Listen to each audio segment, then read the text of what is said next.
এই মুরব্বি, তোর ছাওয়াল আমার কাছে বন্দি। তোর ছাওয়ালক যদি বাঁচাবার চাস, তাড়াতাড়ি 1 লাখ টাকা নিয়ে টয়লেট মোড়ের পিছনে আয়। হ্যাঁ এনে কি কর বাবা? আচ্ছা আচ্ছা বাবা, আমি দেখতেছি কি করা যায়। ঠিক আছে সোহেল, ওই যে তোর ছোট ভাই সোহাগ ও কিডন্যাপ করছে, 1 লাখ টাকা চাইতেছে, তালিকা ছেড়ে দিব। আমরা থানায় যাই। আব্বা তুই এটা কি করলু? কি করলাম মানে? আরে তোর ছোট ভাই কিডন্যাপ করছে, ওকে ছাড়ান রাখবো, চল থানায় যাই।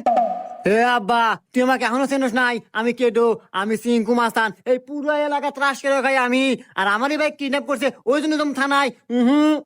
ওই সময় আমার নাই, আমার বাইক বাঁচানোর জন্য আমি একাই যথেষ্ট। তুমি 2 মিনিট দাঁড়াও, আমি 1 মিনিটে নিয়ে এসতেছি।